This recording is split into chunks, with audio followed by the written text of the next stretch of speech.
ಎಲ್ಲರಿಗೂ ನಮಸ್ಕಾರ. ಇವತ್ತಿನ ವಿಡಿಯೋದಲ್ಲಿ ಒಂದು ಟೊಮೊಟೊ ಹಾಕಿ ರಸಂ ಮಾಡಿ ತೋರಿಸ್ತಾ ಇದ್ದೇನೆ. ಇದಕ್ಕೆ ಹೆಚ್ಚು ಸಾಮಗ್ರಿ, ಹೆಚ್ಚು ಸಮಯ ಕೂಡ ಬೇಡ. ಈ ರಸಂ ತಟ್ ಅಂತ ಮಾಡ್ಬೋದು. 5 ನಿಮಿಷದಲ್ಲಿ ಈ ರಸಂ ರೆಡಿ ಆಗುತ್ತದೆ. ಇದಕ್ಕಿಂತ ಸುಲಭವಾಗಿ ರಸಂ ಮಾಡಲು ಸಾಧ್ಯವೇ ಇಲ್ಲ. ಬನ್ನಿ ಇದನ್ನು ಮಾಡೋದು ಹೇಗೆ ಅಂತ ನೋಡುವ.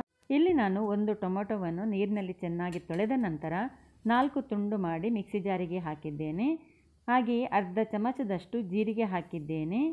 15ರಿಂದ 20 ಕಾಳು ಮೆಣಸು ಹಾಕ್ತಾ ಇದ್ದೇನೆ. ಕಾಳು ಮೆಣಸು ನಮ್ಮ ಖಾರಕ್ಕೆ ತಕ್ಕಾಗಿ ಹೆಚ್ಚು ಕಡಿಮೆ ಹಾಕ್ಕೊಳ್ಬೋದು.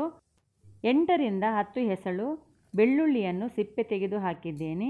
ಹಾಗೆಯೇ ಒಂದು ಚಿಕ್ಕ ಲಿಂಬೆ ಗಾತ್ರದಷ್ಟು ಹುಣಸೆ ಹುಳಿ ಹಾಕ್ತಾ ಇದ್ದೇನೆ. ಹುಣಸೆ ಹುಳಿ ಕಡಿಮೆ ಆದರೆ ಮತ್ತೆ ನೋಡಿ ಹಾಕಿಕೊಳ್ಬೋದು. ಹಾಗೆಯೇ 3 ಒಣಮೆಣಸು ಹಾಕ್ತಾ ಇದ್ದೇನೆ. ಸ್ವಲ್ಪ ಕೊತ್ತಂಬರಿ ಸೊಪ್ಪನ್ನು ನೀರಿನಲ್ಲಿ ಚೆನ್ನಾಗಿ ತೊಳೆದು ಹಾಕಿದ್ದೇನೆ. ಈಗ ಇದಕ್ಕೆ ಅರ್ಧ ಕಪ್ನಷ್ಟು ನೀರು ಹಾಕಿ ಇದನ್ನು ಗ್ರೈಂಡ್ ಮಾಡಿ ತರಬೇಕು. ನೋಡಿ, ಈ ರೀತಿ ಇಷ್ಟು ನುಣ್ಣಗೆ ಇದನ್ನು ಗ್ರೈಂಡ್ ಮಾಡಿ ಇಟ್ಟಿದ್ದೇನೆ.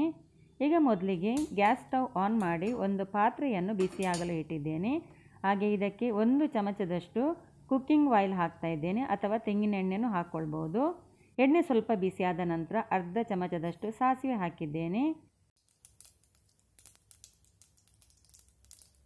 ಸಾಸಿವೆ ಸ್ವಲ್ಪ ಸರಿಯಾಗಿ ಸಿಡಿದ ನಂತರ ಇದಕ್ಕೆ 1/4 ಚಮಚದಷ್ಟು ಇಂಗು ಪುಡಿ ಹಾಕಿದ್ದೇನೆ. ಹಾಗೆಯೇ ಸ್ವಲ್ಪ ಕರಿಬೇವನ್ನು ಹಾಕ್ತಾ ಇದ್ದೇನೆ. 1 ಒಣಮೆಣಸು ಕಟ್ ಮಾಡಿ ಹಾಕಿದ್ದೇನೆ.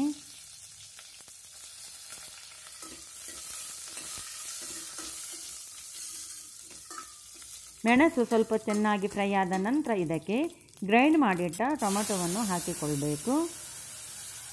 ಈಗ ಮಿಕ್ಸಿ ಜಾರಿಗೆ 1 ಕಪ್ನಷ್ಟು ನೀರು ಹಾಕಿ ಆ ನೀರನ್ನು ಇದಕ್ಕೆ ಹಾಕ್ತಾ ಇದ್ದೇನೆ. 1 ಕಪ್ ನೀರನ್ನು ಹಾಕ್ತಾ ಇದ್ದೇನೆ. ಇನ್ನೂ ಸ್ವಲ್ಪ ಜಾಸ್ತಿ ತೆಳು ಬೇಕಿದ್ರೆ 1 ಕಪ್ ನೀರನ್ನು ಹಾಕಿಕೊಳ್ಬಹುದು. ನಾನಿಲ್ಲಿ ಸ್ವಲ್ಪ ದಪ್ಪ ಇಟ್ಟಿದ್ದೇನೆ, ಹಾಗಾಗಿ ನಾನು 2 ಕಪ್ ನೀರು ಹಾಕಿದ್ದೇನೆ. ಈಗ ಇದಕ್ಕೆ ಸ್ವಲ್ಪ ನಾನಿಲ್ಲಿ 1/4 ಚಮಚದಷ್ಟು ಅರಶಿನ ಪುಡಿ ಹಾಕಿದ್ದೇನೆ. ಹಾಗೆಯೇ ಸ್ವಲ್ಪ ಬೆಲ್ಲ ಹಾಕಿದ್ದೇನೆ. ಇದು ಸಿಹಿ ಆಗಬೇಕಾಗಿಲ್ಲ, ಸ್ವಲ್ಪ ಟೇಸ್ಟಿಗೋಸ್ಕರ ಈ ಬೆಲ್ಲವನ್ನು ಹಾಕ್ತಾ ಇದ್ದೇನೆ. ಈ ರಸಂ ತುಂಬ ಸಿಹಿ ಆಗಬೇಕಾಗಿಲ್ಲ, ಹಾಗಾಗಿ ಸ್ವಲ್ಪ ಬೆಲ್ಲ ಹಾಕಿದರೆ ಸಾಕು. ಆನಂತರ ರುಚಿಗೆ ತಕ್ಕಷ್ಟು ಉಪ್ಪನ್ನು ಹಾಕಿ ಒಂದ್ಸಲ ಚೆನ್ನಾಗಿ ಮಿಕ್ಸ್ ಮಾಡಿ ಈಗ ಇದಕ್ಕೆ ಮುಚ್ಚಳ ಮುಚ್ಚಿ ಒಂದು ಕುದಿ ಬರಲಿಕ್ಕೆ ಬಿಡಬೇಕು. ನೋಡಿ, ಇವಾಗ ಇದು ಕುದಿ ಬಂದಿದೆ. ಕುದಿ ಬಂದ ನಂತರ ಗ್ಯಾಸ್ ಫುಲ್ಲು ಸ್ಲೋ ಮಾಡಿ ಇದನ್ನು ಇನ್ನೊಂದು 2-3 ನಿಮಿಷ ಇದನ್ನು ಕುದಿಸಿಕೊಳ್ಬೇಕು. ಈಗ ಇದಕ್ಕೆ ಉಪ್ಪು ಮತ್ತು ಹುಳಿ ಸರಿಯಾಗಿದೆ ನೋಡಿಕೊಳ್ಬೇಕು.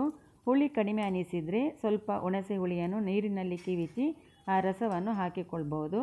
ಹಾಗೆ ಇದಕ್ಕೆ ಸ್ವಲ್ಪ ಉಪ್ಪು ಕಡಿಮೆ ಆಗಿದೆ, ಹಾಗಾಗಿ ನಾನಿಲ್ಲಿ ಸ್ವಲ್ಪ ಉಪ್ಪು ಹಾಕಿದ್ದೇನೆ. ಈ ರಸಂ ವೈಟ್ ರೈಸ್ ಜೊತೆ ಊಟ ಮಾಡಲಿಕ್ಕೆ ತುಂಬಾ ಸೂಪರ್ ಆಗ್ತದೆ.